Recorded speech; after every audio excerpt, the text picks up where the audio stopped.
നാരായണ നാരായണ ശ്രീ ഗുരുവായൂരപ്പ. ശ്രീമദ് നാരായണീയം ദശകം 37 രണ്ടാമത്തെ ശ്ലോകം. ശ്രീകൃഷ്ണാവതാര ഉപക്രമം. ഓം ഹാ ഹാ ദുർജന ഭൂരിഭാരമധിതാം പാഥോ നിധൗ പാദുകാം ഏതാം പാലയ ഹന്ത മേ വിവശതാം സംപൃച്ഛ ദേവാനിമാൻ ഇത്യാദി പ്രചുരപ്രലാപവിവശാം ആലോക്യ ധാതാമഹിം ദേവാനാം വദനാനി വീക്ഷ്യ പരിതോ ദധ്യൗ ഭവന്തം ഹരേ. ഹേ ഹരേ, ഹ ദുർജനഭൂരിഭാരമധിതാം പാഥോ നിധൗ പാദുകാം ഏതാം പാലയ ഹന്ത മേ വിവശതാം ഇമാൻ ദേവാൻ സംപൃച്ഛ ഇത്യാദി പ്രചുര പ്രലാപവിവശാം മഹിം ആലോക്യ ധാതാ പരിതഃ ദേവാനാം വദനാനി ആലോക്യ ഭഗവന്തം ദധ്യൗ. അല്ലയോ വിഷ്ണു, കഷ്ടം. അവിടെ ഇതുവരെ മുമ്പ് സംഭവിച്ചതായിട്ടുള്ള കാര്യങ്ങളൊക്കെ കുറച്ചൊരു മോശമാണ് എന്ന അർത്ഥത്തിലാണ് കഷ്ടം എന്ന് പറയുന്നത്. ഭഗവാനെ സംബോധന ചെയ്തുകൊണ്ട് നമ്മൾ നാമം ചെയ്തിട്ട് എൻ്റെ ഗുരുവായൂരപ്പ ഇങ്ങനെ വന്നുവല്ലോ എന്ന് പറയുന്ന രീതിയിലാണ് ഈ ദുർജനങ്ങളെ കൊണ്ട് വളരെയേറെ ഭാരം ചുമന്ന് പീഡ ഏൽക്കുന്നതായിട്ടുള്ള ഈ ഭൂമിദേവി ഈ ജലത്തിൽ മുങ്ങിപ്പോകുമോ, ഏതോ ഈ ദുഷ്ടഭാവത്തിലുള്ള മലിനജലത്തിൽ മുങ്ങിപ്പോകുമോ? അങ്ങനെ സഹിക്കാൻ വയ്യല്ലോ ഈ കാര്യം.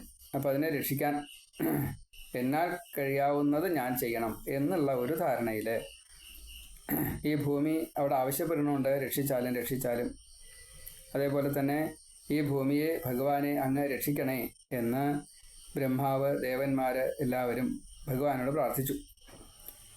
എൻ്റെ ഈ ഇപ്പോഴുള്ളതായിട്ടുള്ള ഈ വിവശത, മാനസികമായിട്ടുള്ള ഈ പ്രയാസം ഈ ദേവന്മാരോട് അങ്ങൊന്ന് അന്വേഷിക്കണേ. അഷ്ടദിക്പാലകന്മാർ അവരോടൊന്ന് അന്വേഷിക്കണേ. ഇപ്രകാരം വളരെയധികം കരയുന്നതായിട്ടൊരു അവസ്ഥ അത് കണ്ടു കഴിഞ്ഞപ്പോൾ, ഭൂമിയിലെ ഈ ദുഃഖത്തെ മുഴുവൻ ബ്രഹ്മാവ് കണ്ടു കഴിഞ്ഞപ്പോൾ, ബ്രഹ്മാവ് ചുറ്റും ഉള്ളതായിട്ടുള്ള ഈ ദേവന്മാരെ, അഷ്ടദിക്പാലകന്മാരെ, 33 കോടി ദേവന്മാരുണ്ട്, അവരെയൊക്കെ നോക്കിയിട്ട് അവരുടെ ഭാവത്തെ മുഴുവൻ ഉള്ളിലേക്ക് അങ്ങോട്ട് സ്വീകരിച്ചിട്ട് ഭഗവാനെ നല്ലോണം ഒന്ന് ധ്യാനിച്ചു. ഇനി മൂന്നാമത്തെ ശ്ലോകം. ഊജേ ചാംബുജഭൂരമൂനൈസുരാ സത്യം ധരിത്ര്യാവജോ നന്വസ്യാ ഭവതാം ച രക്ഷണവിധൗ ദക്ഷോ ഹി ലക്ഷ്മീപതി സർവേ സർവപുരസ്സരാ വയമിതോ ഗത്വാ പയോ വാരിധിം നത്വാ തം സ്തുമഹേ ജവാദിതി യയുസ്സാഗം തവാകേതനം. അന്വയം. അംബുജഭൂഃ അമൂൻ അയീസുരാഃ ധരിത്ര്യാഃ വചഃ സത്യം നനു അസ്യാം ഭവതാം ച രക്ഷണവിധൗ ലക്ഷ്മീപതി ഹി ദക്ഷഃ സർവപുരസരാഃ സ്വയം സർവേ ഇതഃ പയോവാരിധിം ഗത്വാ തം നത്വാ സ്തുമഹേ ഇതി വചേ ഇതി ഊജേ സാഗം തവ ആകേതനം ജവാദ് യയു. ബ്രഹ്മാവ് ഈ ദേവന്മാരോട് പറയുകയാണ്, അല്ലയോ ദേവന്മാരെ, ഈ ഭൂമിദേവിയുടെ വാക്ക്, ഭൂമി ദുഃഖം അനുഭവിക്കുന്നു എന്നത് സത്യം തന്നെയാണ്. ഈ ഭൂമിദേവിയുടെയും നിങ്ങളുടെയും സംരക്ഷണയിൽ വിഷ്ണു തന്നെയാണ്, അല്ലെങ്കിൽ നിങ്ങൾക്കും ഭൂമിക്കും, ഇപ്പോൾ ഭൂമിയിലുള്ള എല്ലാവർക്കും അല്ലെങ്കിൽ പ്രപഞ്ചത്തിലുള്ള എല്ലാവർക്കും സംരക്ഷകനായിരിക്കുന്നത് ആ മഹാവിഷ്ണു തന്നെയാണ്. നമുക്ക് എല്ലാവർക്കും കൂടിയിട്ട് പാലാഴിനാഥനായിട്ടുള്ള ഭഗവാനെ കാണാൻ പാലാഴി തീരത്തേക്ക് പോകാം. അവിടെ ചെന്ന് മഹാവിഷ്ണുവിനെ സ്തുതിച്ച് നമസ്കരിച്ച് എന്താണോ ആവശ്യം അതിന് ഭഗവാനോട് തന്നെ നേരിട്ട് കാര്യം പറയാം. എല്ലാവരും ഒന്നിച്ച് ഭഗവാന്റെ ആ പാലാഴി തീരത്തിലേക്ക് യാത്രയായി എന്ന് ഈ ശ്ലോകം. തേ മുഗ്ധാനിലശാലി ദുഗ്ധജലധേ സ്ഥിരം ഗതാ സംഗതാ യാവത്വത്പദചിന്തനൈകമനസസ്താവൽ സപാഥോ ജഭൂ ത്വദ്വാചം ഹൃദയേ നിശമ്യ സകലാനാനന്ദയന്നോ ജീവാനാഖ്യാത പരമാത്മനാ സ്വയമഹം വാക്യം തദാകർണ്യതാം.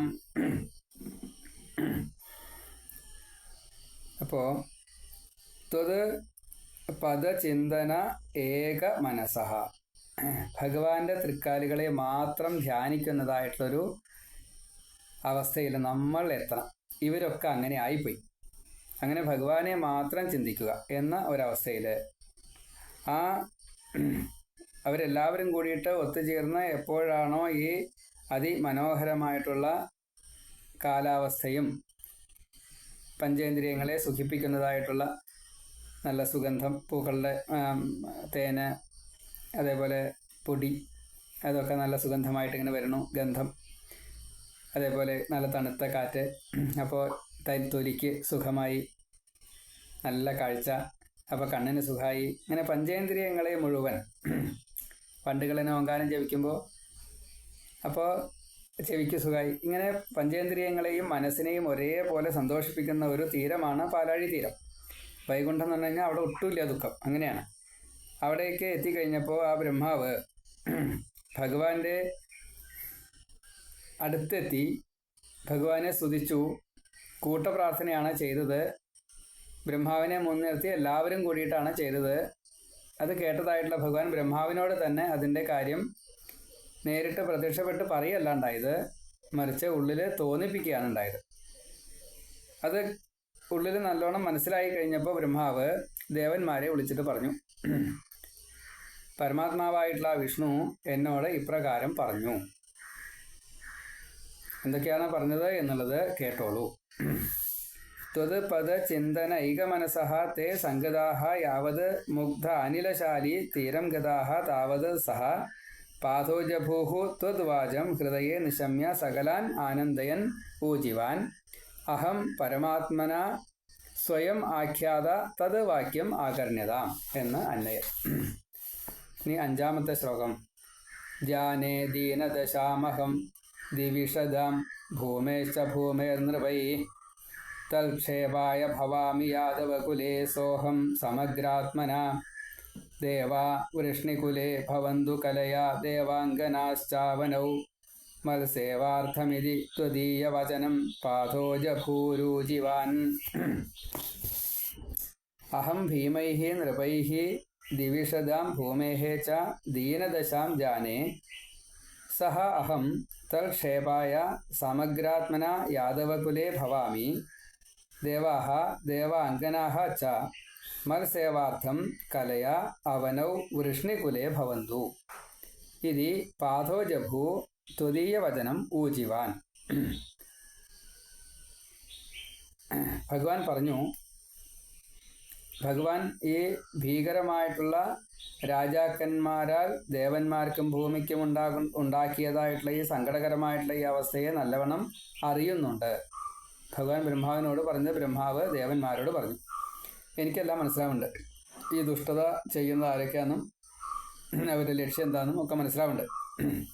ഞാൻ അവരുടെ നാശം വരുത്തുന്നതിന് വേണ്ടിയിട്ട് പൂർണ്ണഭാവത്തോടു കൂടിയിട്ട് യാദവ കുലത്തിൽ ജനിക്കുക തന്നെ ചെയ്യും. ദേവന്മാരും ദേവസ്ത്രീകളും എന്നെ സേവിക്കുന്നതിന് വേണ്ടിയിട്ട് അവരുടെ അംശം കൊണ്ട് ഭൂമിയിൽ വൃഷ്ണി കുലത്തിൽ 110 അല്ലെങ്കിൽ 11 എന്ന് കൂട്ടാം, അല്ലെങ്കിൽ 8 തരത്തിൽപ്പെട്ടതായിട്ടുള്ള യാദവ കുലം, അതിൽ ജനിച്ചോളൂ.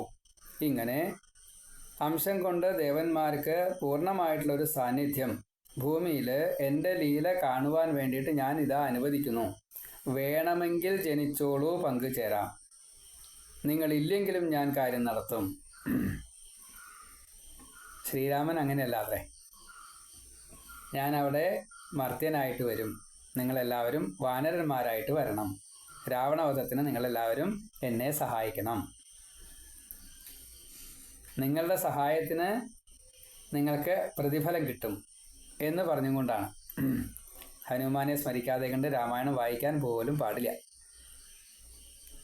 ഇവിടെ കൃഷ്ണനെ സ്മരിക്കണമെങ്കിൽ വേറൊരാളെ സ്മരിച്ചിട്ട് വേണമെന്ന് പറഞ്ഞിട്ടില്ല.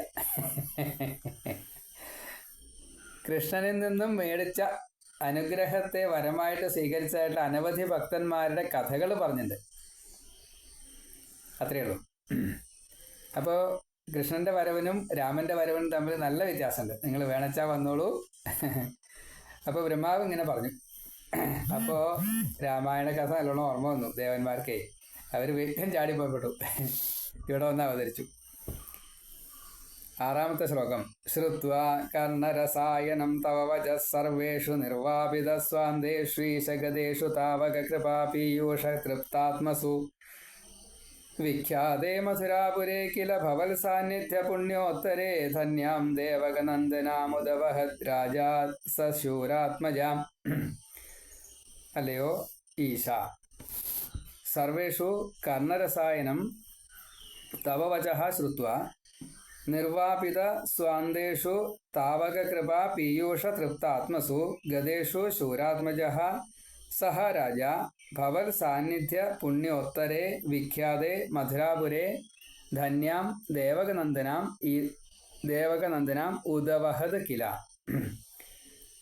അല്ലയോ ഭഗവാനെ, അവിടെ മേൽപ്പത്തൂര് ശ്രീകൃഷ്ണനോട് പറയാണ്, ലോകനാഥനായിട്ടുള്ള ശ്രീകൃഷ്ണ ഗുരുവായൂരപ്പ ഭഗവാനെ, എല്ലാവരും ചെവികൾക്ക് വളരെയധികം സന്തോഷത്തെ നൽകുന്ന രസായന ചികിത്സ നൽകിയ അങ്ങയുടെ ഈ വാക്ക് കേട്ടുകഴിഞ്ഞപ്പോൾ ബ്രഹ്മാവാണ് പറഞ്ഞത് പറഞ്ഞിട്ട് കാര്യമില്ല, അത് വിഷ്ണു പറഞ്ഞതുപോലെയാണ് അവർക്ക് തോന്നിയത്. ബ്രഹ്മാവ് പറഞ്ഞ പോലെ തോന്നാറുള്ളൂ. ഇവിടെ അങ്ങനെയല്ല. ബ്രഹ്മാവ് പറഞ്ഞു, വിഷ്ണു പറഞ്ഞതായിട്ട് ഇവർ കേട്ടു. അപ്പോൾ തമ്മിൽ വ്യത്യാസമുണ്ട്. ബ്രഹ്മാവ് പറഞ്ഞു, ശിവൻ പറഞ്ഞു, ദേവി പറഞ്ഞു, അത്രയേ ഉള്ളൂ. ഇവിടെ അങ്ങനെയല്ല. ഇവിടെ ബ്രഹ്മാവ് പറഞ്ഞത് വിഷ്ണു നേരിട്ട് ഓരോരുത്തരും എന്നോട് പറഞ്ഞു എന്ന് തോന്നിയെന്നാ. രാസലീലയിലെ ഗോപികമാർക്ക് തോന്നിയത് പോലെയാണ്. കൃഷ്ണൻ എൻ്റെ അടുത്തുണ്ട്, എനിക്ക് മാത്രം. അപ്പം ഇങ്ങനെ കേട്ട് കഴിഞ്ഞപ്പോൾ അവർക്ക് അത് ചെവികൾക്ക് കർണരസായനം കിട്ടി. രസായന ചികിത്സ എന്ന് പറഞ്ഞാൽ പൊട്ടിപ്പോയ ചെവി പോലും രണ്ടാമത് ഉണ്ടായി വരും. നഷ്ടപ്പെട്ട ജീവൻ തിരിച്ചു കിട്ടും. യുവത്വം, ജരാന്തര ബാധിച്ചായിട്ടുള്ള പാലാഴി മാസം കടഞ്ഞിട്ടാണല്ലോ മറ്റേ അമൃത് കിട്ടിയത് ദേവന്മാർക്ക് ജരാന്തര ബാധിച്ച് യുവത്വം കിട്ടിയത്. എന്ന കൂട്ടത്തിൽ ഇതൊരു രസായന ചികിത്സയാണ്. ഈ വാക്കുകൾ അപ്പോൾ ബ്രഹ്മാവ് പറഞ്ഞതല്ല, ഭഗവാൻ നേരിട്ട് പറഞ്ഞ പോലെയാണ് ഓരോരുത്തരും കേട്ടത് എന്ന് സാരം. പറഞ്ഞത് ബ്രഹ്മാവാണെങ്കിലും ബ്രഹ്മാവിനോട് പോലും ഭഗവാൻ പറഞ്ഞിട്ടില്ല, തോന്നിപ്പിച്ചിട്ടേ ഉള്ളൂ. അപ്പോൾ ആ വാക്ക് കേട്ടപ്പോൾ സന്തോഷത്തോടു കൂടിയിട്ട് ഭഗവാന്റെ കരുണയെ വളരെയധികം ഇഷ്ടപ്പെട്ടുകൊണ്ടും ബഹുമാനത്തോടു കൂടിയും ഈശ്വരൻ എന്ന ഭാവത്തിലും സ്വീകരിച്ച് അമൃതായിട്ട് അതിനെ കൈക്കൊണ്ടു. എന്നിട്ട് ഓരോരുത്തരും അവരവരുടേതായിട്ടുള്ള സ്ഥാനത്തേക്ക് പോയി. സമയമായിട്ട് ജനിക്കാൻ പറ്റും, അതുകൊണ്ടാ. അങ്ങനെ എല്ലാവരും ഈ സമയം വന്നു കഴിഞ്ഞപ്പോൾ അവരവരുടേതായിട്ടുള്ള ഭാഗധേയം നിർണ്ണയിക്കാൻ വേണ്ടിയിട്ട് മരമായിട്ടും പശുക്കളായിട്ടും ഗോപന്മാരായിട്ടും ഗോപികമാരായിട്ടും ഈ രാജാക്കന്മാരായിട്ടും കന്യകമാരായിട്ടും അനവധിയുണ്ട്. ദുഷ്ടരാജാക്കന്മാരായിട്ടും പിന്നെ ദുഷ്ടത ചെയ്യുന്നതായിട്ടുള്ള ആസുരഭാവത്തോടു കൂടിയിട്ടും പലതുമായിട്ട് പർവ്വതമായിട്ടും നദിയായിട്ടും ഒക്കെ എല്ലാവരും വന്നുന്നാ. ഗോലോകത്തിലെ, വൈകുണ്ഠത്തിലെ, കൈലാസത്തിലെ, സത്യലോകത്തിലെ എവിടെയൊക്കെയുണ്ടോ അധോലോകത്തിലെ മുഴുവൻ, ഊർധ്വലോകം, അധോലോകം, ബ്രഹ്മാണ്ടത്തിലെ മുഴുവൻ, അതേപോലെ തന്നെ ഈ മണിദ്വീപത്തിലായാലും വേണ്ടില്ല, സകല ദിക്കിലെയും ആൾക്കാർ ഇവിടെ വന്നിട്ട് അതാത് ഭാഗധേയം സ്വീകരിച്ചു എന്ന് സാരം. ഭഗവാൻ ആ സമയത്ത് ഈ ശൂരൻ്റെ പുത്രനായിട്ടുള്ള വസുദേവർക്ക് പുത്രനായിക്കൊണ്ട് ദേവകീദേവിയിൽ മധുരാപുരിയിൽ ജനിക്കാൻ നിശ്ചയിച്ചു. ആ തീരുമാനം അത് അച്ഛനെയും അമ്മയും കൂട്ടി യോജിപ്പിച്ചാലല്ലേ നേരെയുള്ളൂ. അപ്പോൾ വസുദേവരെയും ദേവകിയെയും തമ്മിൽ വിവാഹം കഴിപ്പിക്കുന്ന രംഗം വരെ എത്തിച്ചു. ഭഗവാൻ എത്തിച്ചതാ. അല്ലാണ്ട് അത് ആരെ കൊണ്ടെത്തിച്ചു? കംസനെ കൊണ്ടെത്തിച്ചു. തൻ്റെ വധത്തിന് കാരണമായിട്ട് ഒരാൾ ജനിക്കണമെങ്കിൽ ഈ വസുദേവരും ദേവകിയും തമ്മിൽ വിവാഹം കഴിക്കണം. അപ്പോൾ വധുവിനെ കണ്ടുപിടിച്ചതേ കംസനാണ്. എന്നെ കൊല്ലാനുള്ള ആളെ ഞാൻ തന്നെ കാരണക്കാരനായിക്കൊണ്ട് വരട്ടെ എന്ന നിലയ്ക്ക് കംസൻ തന്നെ ഈ തൻ്റെ സഹോദരിയല്ല, അച്ഛൻ്റെ അനുജൻ്റെ മകളാണ്. അപ്പോൾ സഹോദരിയായിട്ട് സ്വയം ഏറ്റെടുത്തതാണ്. അപ്പോൾ ആ സഹോദരിയെ ഇന്നയാൾക്ക് വിവാഹം കഴിച്ചു കൊടുക്കണമെന്ന് തീരുമാനിച്ചത് കംസനാണ്. അങ്ങനെ ആ വിവാഹം നടത്തിയതും കംസനാണ്. അത് കഴിഞ്ഞ് ഈ അശരീരി വാക്ക് കേട്ടു. കാരണം ഇതിന് കർമ്മത്തിന് ഫലമുണ്ടേ. കർമ്മത്തിൻ്റെ ഫലമാണ് കിട്ടിയത്. എന്ത്? നീ ഒരു പൊട്ടൻ തന്നെയാ, നിന്റെ കാലനെ ഉണ്ടാക്കാൻ നീ തന്നെ ഇതാ കാരണക്കാരനായി. നിന്റെ അന്തകന്റെ അമ്മയാവാൻ പോകുന്ന ഈ ദേവകിയെ, നിന്റെ സഹോദരിയെ, നിന്റെ അന്തകന് ജന്മം കൊടുക്കാൻ വേണ്ടിയിട്ട് ആ വസുദേവർക്ക് അന്തകന്റെ അച്ഛനാവാൻ വേണ്ട ആൾക്ക് നീ നിന്റെ സഹോദരിയെ കൊടുത്തിരിക്കണു. ഇവരിലുണ്ടാകുന്ന 8ാമത്തെ പുത്രൻ നിന്നെ വധിക്കും. അശരീരി കേട്ടു, സന്തോഷമായി. കർമ്മത്തിനുള്ള ഫലം കിട്ടി. അപ്പെടുത്തു കേട്ടോ വാള്. പിന്നെ സംശയമൊന്നും ഉണ്ടായില്ല. ആസുരഭാവം ഉയർന്നു. അതാണ്. അപ്പോൾ ഭഗവാന്റെ ഇച്ഛയ്ക്കനുസരിച്ച് കേട്ട വാക്കുകളെ നന്നായിട്ട് തന്നെ ഓരോരുത്തരും അതാത് ഭാഗധേയം നിർണ്ണയിക്കാൻ വേണ്ടിയിട്ട് അംശം കൊണ്ട് ഭൂമിയിൽ വന്ന് ശരീരത്തെ സ്വീകരിച്ചു. ഇപ്പോൾ മരായാലും വേണ്ടില്ല, ചെടിയായാലും വേണ്ടില്ല, ഗോവർദ്ധന പർവ്വതമായാലും വേണ്ടില്ല, യമുന നദി ആയാലും വേണ്ടില്ല, ഒക്കെ എല്ലാവരും ഉണ്ട്. വിരജാ നദിയാണ് യമുന നദി. അങ്ങനെ ഓരോരുത്തരും.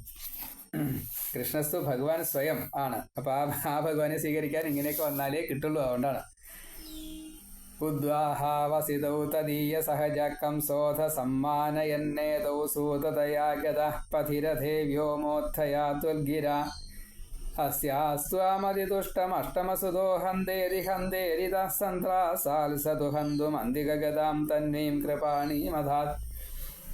അഥ ഉദ്വാഹാവസിതൗ തദീയ സഹജഃ കംസഃ ഏതൗ സമ്മാനയൻ പഥി രഥേ സൂതതയാ ഗതഃ വ്യോമോത്ഥയാ ത്വദ്ഗിര അസ്യാഹ അഷ്ടമസുതഃ അതിദുഷ്ടം ത്വം ഹന്ത ഇതി ഈരിതഃ ഹന്ത സഹ തു സന്ത്രാസാദ് അന്തികഗതാഃ തന്നീം ഹന്തും കൃപാണീം അധാത്. അതിനുശേഷം വസുദേവരുടെയും ദേവകിയുടെയും വിവാഹം കഴിഞ്ഞ സമയത്ത് ദേവകിയുടെ സഹോദരനായിട്ടുള്ള ഈ കംസൻ ദേവകി വസുദേവന്മാരെ ബഹുമാനിക്കുന്നതായിട്ട് ആ സഞ്ചാരപഥത്തിൽ ഈ സ്വർണ്ണത്തേരിൽ കംസൻ തന്നെ സൂതനായിട്ട് തേര് തെളിച്ചുകൊണ്ടിരിക്കുന്നു. അങ്ങനെ പുറപ്പെട്ട സമയത്ത് പകുതി വഴി എത്തി. പകുതിയൊന്നും എത്തിയില്ല, കുറച്ചാണ്ട് എത്തി, അത്രയേ ഉള്ളൂ. അപ്പോൾ ആകാശത്തു നിന്ന് ഈ അശരീരി കേട്ടു. ഇവരുടെ ഈ ദേവകി ദേവിയുടെ 8ാമത്തെ പുത്രൻ അത്യന്തം ദുഷ്ടനായിട്ടുള്ള നിന്നെ കൊല്ലും എന്ന് കംസ എന്ന് വിളിച്ചും കൊണ്ടാണ്. അബുധ കംസ എന്താ ചെയ്യാൻ വേണ്ടില്ല, വിളിച്ചും കൊണ്ടാണ്. ഈ വാക്ക് കേട്ടതോട് കൂടിയിട്ട് വളരെ കഷ്ടമായി തീർന്നു. ഇത് കേട്ടപ്പെട്ടതായിട്ടുള്ള ഈ കംസൻ പേടിച്ചുകൊണ്ട് അടുത്തിരിക്കുന്ന ദേവകിയെ കൊല്ലാൻ വേണ്ടിയിട്ട് വാളെടുത്തു. ഇനി 8ാമത്തെ ശ്ലോകം. ഗൃഹാനശ്ചിഗുരേഷു താം ഖലമതിശൗരേ സ്ഥിരം സാന്ത്വനൈർനോ മുഞ്ചൻ പുനരാത്മജാർപ്പണഗിരാ പ്രീതോധയാദോ ഗൃഹാൻ ആദ്യം ത്വൽസഹജം തഥാർപ്പിതമഭി സ്നേഹേന നാഹന്നസൗ ദുഷ്ടാനാമപി ദേവപുഷ്ടകരുണ ദൃഷ്ടാ ഹി ധീരേ കഥാ താം ചികുരേഷു ഗൃഹാനഃ ഖലമതി ചിരം ശൗരേഃ സാന്ത്വനൈഃ നോ മുഞ്ചൻ പുനഃ ആത്മജ അർപ്പണഗിര പ്രീതഃ അഥ ഗൃഹാൻ യാത അസൗ തഥാ അർപ്പിതമപി ആദ്യം ത്വൽസഹജം സ്നേഹേന ന സഹൻ ഹേ ദേവ ദുഷ്ടാനാമപി ഏകദാ ധീഹി പുഷ്ടകരുണ ദൃഷ്ട ഹി. ഇങ്ങനെ വാക്കുകളെ അന്വയമായിട്ട് പറഞ്ഞതിനെ ശ്ലോകമായിട്ട് കൂട്ടിച്ചേർക്കാൻ പണ്ഡിതന്മാർക്ക്, ഭഗവത് അനുഗ്രഹമുള്ളവർക്ക് മാത്രമേ സാധിക്കൂ. ആ ദേവകീ ദേവിയെ കചസ്പർശം കൊണ്ട് എന്നാണ് ഭാഗവതം. ഇവിടെ ചികുരേഷു ഗൃഹാനഹ, കചസ്പർശം എന്നുള്ളത് സ്വതേ മരണത്തിനൊരു കാരണമുണ്ടാക്കുക എന്നതാണ്. നമ്മൾ ഈ കുട്ടികളുടെയൊക്കെ തലമുടി പിടിച്ചിട്ട് ഇങ്ങനെ പിന്നാക്കം വലിക്കുകയൊക്കെ ചെയ്യില്ലേ, ഒരിക്കലും ചെയ്യാൻ പാടില്ല, കളിയായിട്ട് പോലും ചെയ്യാൻ പാടില്ല. കജസ്പർശം എന്നുള്ളത് ഈ പെൺകുട്ടികളുടെ തല പിടിക്കുക. അത് പ്രത്യേകിച്ച് ചെറിയ കുട്ടികളുടെ വെച്ചാൽ കന്യക വെച്ചാൽ പറയും വേണ്ട, അത് ബ്രഹ്മഹത്യ പാപ. കാരണം മുടിയിലൊരഴകുണ്ട്. മുടിയെ മേഘമായിട്ടാണ് പറയുന്നത്. മേഘമാണ് വർഷിക്കുക, അതിലൊരു തണുപ്പുണ്ട്. ആ തണുപ്പിനെയാണ് നമ്മുടെ കയ്യെ ചൂടാക്കുന്നത്. അത് വിപരീത ഫല ചെയ്യുക. അത് ബൂമറാങ് പോലെ നമ്മെ വന്നിട്ട് ബാധിക്കും. അപ്പം അതിനെ വളരെ ശ്രദ്ധിക്കണം. ഭാഗവതം ഒന്നും വെറുതെ പറയില്ല. കയ്യ് മുടി തൊട്ട കൈകൊണ്ട് നമ്മൾ അറിയാതെ പോലും നമ്മുടെ ശരീരത്തെ സ്പർശിച്ചു കഴിഞ്ഞാൽ അത് മലിനമാണ്. നമ്മുടെ ശരീരം ക്ഷേത്രമാണ്. ഈ ക്ഷേത്രത്തിൽ ക്ഷേത്രജ്ഞനായിട്ടുള്ള നമ്മുടെ ജീവനാണ് ബ്രഹ്മാംശമായിട്ടിരിക്കുന്നത്. ഒപ്പം സാക്ഷിയുണ്ട്. ഈ മലിനമായിട്ടുള്ള കൈകൊണ്ട് നമ്മളെ തന്നെ നമ്മളെ തൊടുകയാണ്. അത് അശുദ്ധിയാണ്. അപ്പോൾ കംസൻ എന്താ ചെയ്തത്? ആ ദേവിയുടെ തലമുടിക്കെട്ടിൽ അങ്ങോട്ട് പിടിച്ചു. എന്നിട്ടോ ചീത്ത മനസ്സോട് കൂടിയിട്ടാ. ആ ചീത്ത മനസ്സോട് കൂടിയിട്ട് ഈ കംസൻ കുറച്ചു നേരം വാളൊക്കെ ഓങ്ങിയിട്ടേ കൊല്ലാൻ വേണ്ടിയിട്ട് നിൽക്കുകയാണ്. അപ്പോൾ വസുദേവരുടെ ഈ സമാധാനിപ്പിക്കുന്നതായിട്ടുള്ള സാമവാക്കുകൾ, ഭേദവാക്കുകൾ ഒക്കെ കേട്ടു. ദണ്ഡം ഉണ്ടായിട്ടില്ല. വസുദേവര് ഈ ദേവികയെ രക്ഷിക്കാൻ വേണ്ടിയിട്ട് സാമം പറഞ്ഞു, ഭേദവും പറഞ്ഞു. പക്ഷെ അതൊന്നും ഈ ദേവികയുടെ മുടി വിട്ടില്ല കംസനെ. അപ്പോൾ ദാനം എന്നുള്ള ഭാവം കൂടി എടുത്തു. സാമദാന ഭേദദണ്ഡാണ്. അപ്പോൾ അതിൽ ദാനം എന്നുള്ളത്, ഇനി ദേവകി അഥവാ പ്രസവിക്കുകയാണെങ്കിൽ ഉണ്ടാകുന്ന മക്കളെ ഞാൻ അങ്ങേക്ക് സമർപ്പിക്കാം. എട്ടാമൻ കൊല്ലുന്നല്ലേ പറഞ്ഞത്. ദേവകി പ്രസവിക്കുമോ നമുക്കറിയില്ല. അതിന് മുന്നേ കംസ നീയും മരിക്കുമോ അതറിയില്ല. ഞങ്ങളാണോ ആദ്യം മരിക്കുക അതും നിശ്ചയില്ല. അപ്പം അതുകൊണ്ട് അങ്ങ് പേടിക്കണ്ട. ഈ ദേവകി പ്രസവിക്കുകയാണെങ്കിൽ ഉണ്ടാകുന്ന എത്ര പ്രസവമായാലും വേണ്ടില്ല, ആ കുട്ടികളെ മുഴുവൻ ഞാൻ അങ്ങോട്ട് തരാം, എന്നാൽ പോരെ എന്ന് ചോദിച്ചു. അപ്പോൾ സത്യവാക്കായിട്ടുള്ള ഈ വസുദേവരുടെ വാക്ക് കേട്ടപ്പോൾ സന്തോഷിച്ചു. മുടി വിട്ടു. കംസന്റെ കൊട്ടാരത്തിലേക്ക് പോയി. ദേവകി വസുദേവരുടെ ഗൃഹത്തിലേക്കും യാത്രയായി. അപ്പോൾ കംസൻ ഇങ്ങനെ നഷ്ടപ്പെടുത്തിയതായിട്ടുള്ള ആദ്യത്തെ ഈ ബോധം ഉണ്ടല്ലോ, ആ ബോധം ഇങ്ങനെ നിൽക്കുക. ആ സമയത്താണ് ദേവകി ഗർഭിണിയാവുന്നത്.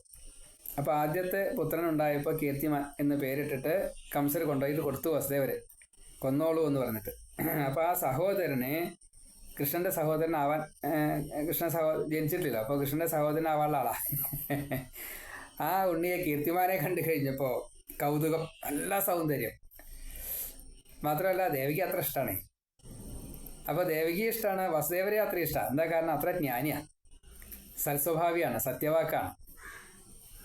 അപ്പോൾ എന്തോ ഒരു അടുപ്പം തമ്മിലുണ്ട് കംസനും ഈ വസുദേവരും തമ്മിൽ.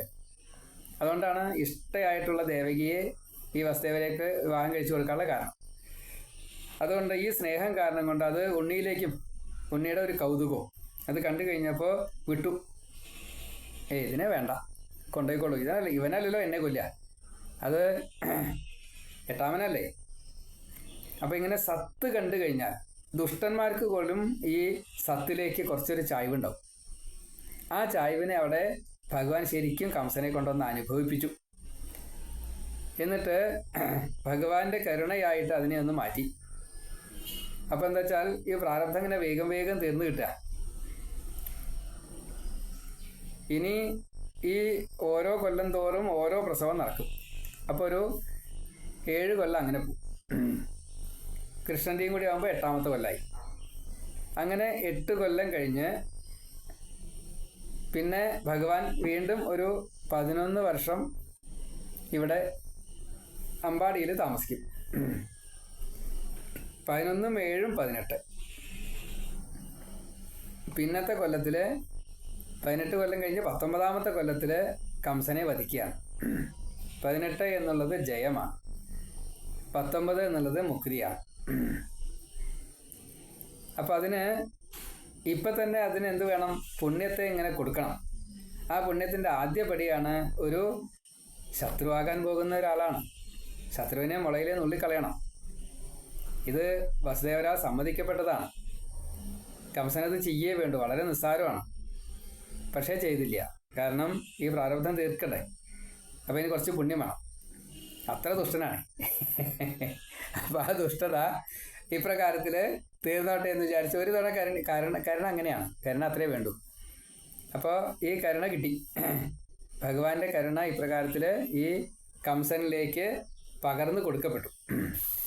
ഇനി 9ാമത്തെ ശ്ലോകം.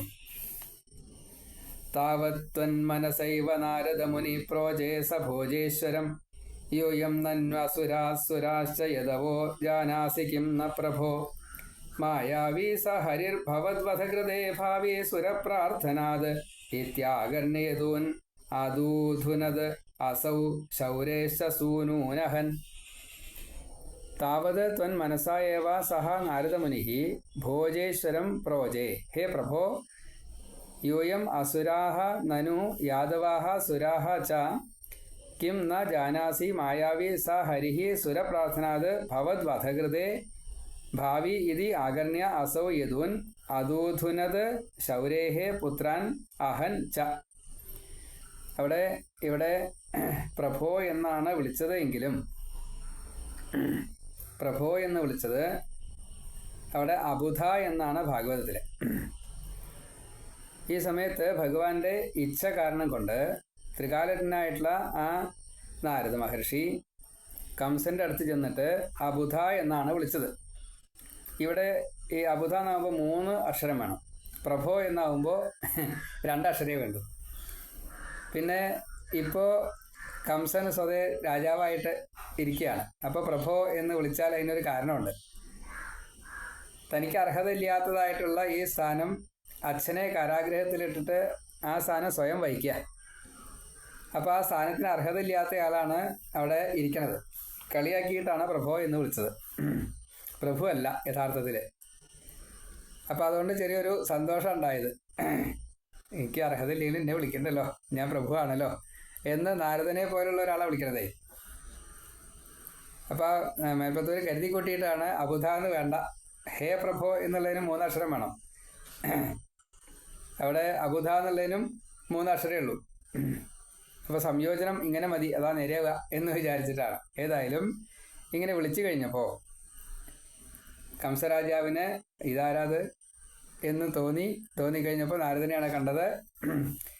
നാരദൻ വിശേഷവും കുശലവും കാര്യങ്ങളൊക്കെ പറഞ്ഞതിന് ശേഷം പറഞ്ഞു, ഇപ്പോൾ അങ്ങ് യാദവ രാജാവാണ്, നിങ്ങളെല്ലാവരും അസുരന്മാരാണ്, അറിയുന്നുണ്ടോ? കംസന്റെ സുഹൃത്തുക്കള്, സൈന്യം, അങ്ങനെയുള്ള കംസൻ്റേതായിട്ടുള്ള ആളുകൾ മുഴുവൻ അസുരന്മാരാണ്.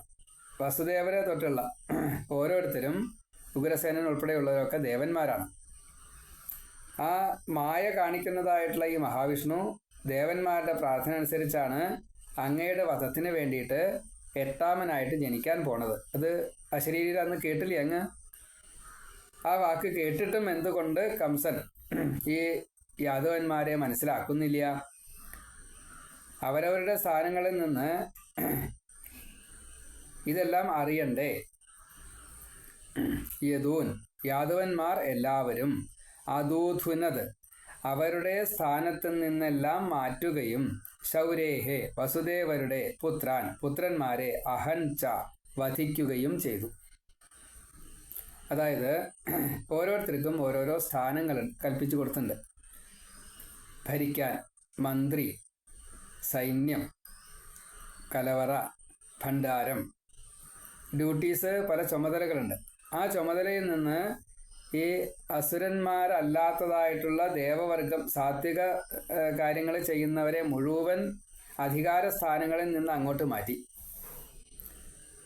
ഉഗ്രസേനെ തടങ്കലില്, വസുദേവരെയും ദേവകിയെയും മറ്റേ തടങ്കലിൽ മാത്രമല്ല ചങ്ങലയ്ക്ക് വിട്ടു. അങ്ങനെ ഇത് മാത്രമേ പറഞ്ഞുള്ളൂ. ബാക്കിയുള്ള സകല ആൾക്കാരെയും, സാത്വികരായിട്ടുള്ള ആൾക്കാരെ മുഴുവൻ ആ സ്ഥാനത്ത് നിന്ന് മാറ്റി. അങ്ങനെ അസുരന്മാരെ മുഴുവൻ ആ സ്ഥാനത്തേക്ക് കൊണ്ടെത്തിച്ചു. സാധാരണ അസുരന്മാരങ്ങനെയാണ്. ഹിരണ്യാക്ഷനായാലും ഹിരണ്യകശിപുവായാലും അങ്ങനെയുള്ളവരൊക്കെ, രാവണൻ തുടങ്ങിയവരൊക്കെ ഈ സ്ഥാനത്തെ സ്വന്തം സിൽബന്ധികൾക്ക് കൊടുക്കും.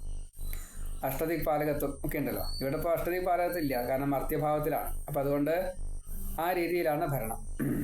അങ്ങനെ അവരെ സ്ഥാനത്തു നിന്നൊക്കെ മാറ്റി. അതാണ് അദൂധുനത്. അവരുടെ സ്ഥാനത്തു നിന്ന് അവരുടെ അലങ്കാരങ്ങൾ ഉണ്ടല്ലോ, ഇപ്പോൾ യോഗ്യത ഉണ്ടല്ലോ, ഇന്ന ഉദ്യോഗം ചെയ്യൂ, ആ ഉദ്യോഗത്തിൽ നിന്ന് അവരെ പിരിച്ചുവിട്ടു. അങ്ങനെ ആ സ്ഥാനത്ത് നിന്ന് നിഷ്കാസനം ചെയ്തു. ആ സ്ഥാനത്തൊക്കെ തൻ്റേതായിട്ടുള്ള ആൾക്കാരെ പിടിച്ചു കയറ്റി. അതാണ് അദൂധുനത്. അങ്ങനെ വസുദേവരുടെ പുത്രന്മാരെ ശൗരേഹ പുത്രൻ അഹൻ വധിക്കുകയും ചെയ്തു. ഇനി 10ാമത്തെ ശ്ലോകം. പ്രാപ്തേ സപ്തമഗർഭതാം അഹിപതൗ ത്വൽപ്രേരണാൻ മായയാ നീതേ മാധവ രോഹിണീം ത്വമപി ഭോ സച്ചിൽ സുഖൈകാത്മക ദേവക്യാ ജഠരം വിവേശിത വിഭോ സംസ്തൂയമാനസുരൈ സത്വം കൃഷ്ണ വിധൂയ രോഗപടലിം ഭക്തിം പരാം ദേഹി മേ. ഭോ മാധവ ദേവക്യാഃ സപ്തമഗർഭതാം പ്രാപ്തേ അഹിപതൗ ത്വത് പ്രേരണാത് മായയാ രോഹിണി നീതേ സച്ചിൽ സുഖൈകാത്മകഃ ത്വമപി ഹേ വിഭോ സുരൈഃ സംസ്തൂയമാനഃ ദേവക്യാഃ ജഠരം വിവേശിത ഹേ കൃഷ്ണ സഹ ത്വം രോഗപടലിം വിധൂയ പരാം ഭക്തിം മേ ദേഹി എന്ന് ഈ ദശകം അവസാനിപ്പിക്കുകയാണ്. അല്ലയോ ലക്ഷ്മീപതിയായിട്ടുള്ള ഭഗവാനെ, ഈ ദേവകിയുടെ 7ാമത്തെ ഗർഭത്തെ പ്രാപിച്ചവനായിട്ടുള്ള ആദിശേഷനായിട്ടുള്ള ഈ അനന്ത ഭഗവാനെ അങ്ങയുടെ പ്രേരണ കൊണ്ട് മായാദേവിയെ കൊണ്ട് സച്ചിത് സുഖ ഏകാത്മക, സച്ചിത് സുഖ ഏക ആത്മക, സത്ത് ചിത്ത് ആനന്ദം 3 കൂടിയതായിട്ടുള്ള സ്വരൂപത്തോടു കൂടിയതായിട്ടുള്ള ഭഗവാനെ അങ്ങും, അല്ലയോ ഈ ലോകത്തിൻ്റെ ജഗത്തിൻ്റെ നാഥനായിട്ടുള്ള ജഗത് പിതാവായിട്ടുള്ള ഭഗവാനെ അങ്ങ് ദേവന്മാരാൽ സ്തുതിക്കപ്പെട്ടവനായിട്ട് ദേവകിയുടെ ഗർഭത്തിലേക്ക് വസുദേവരിലൂടെ പ്രവേശിച്ചില്ലേ? ആ കൃഷ്ണസ്വരൂപനായിട്ടുള്ള ഭഗവാനായിട്ട് അങ്ങ് അവതരിച്ചില്ലേ? ദേവകി ജഠരത്തിൽ പ്രവേശിച്ചായിട്ടുള്ള അങ്ങ് രോഗസമൂഹത്തെ മുഴുവൻ മാറ്റിയിട്ട് വീണ്ടും എനിക്ക് സംസാരമില്ലാത്ത രീതിയിൽ എന്നെ മാറ്റിയെടുക്കാൻ വേണ്ടിയിട്ട് എനിക്ക് പരമമായിട്ടുള്ള ഭക്തിയെ തന്ന് അനുഗ്രഹിക്കണേ എന്ന് മേൽപ്പത്തൂര് പ്രാർത്ഥിച്ചു. നമുക്കും അതേപോലെ ഭഗവാൻ നമ്മുടെ ഉള്ളിൽ അവതരിക്കുമാറാകട്ടെ. അതിന് ഈ വാക്കുകളെ ഭഗവാൻ തൃക്കാൽക്കൽ സമർപ്പിക്കുന്നു. ഇനി അടുത്തതിൽ കൃഷ്ണാവതാരം ആണ്, നമുക്ക് നാളെ വായിക്കാം. സർവത്ര ഗോവിന്ദ നാമസങ്കീർത്തനം. ഗോവിന്ദ ഗോവിന്ദ നാരായണ നാരായണ നാരായണ.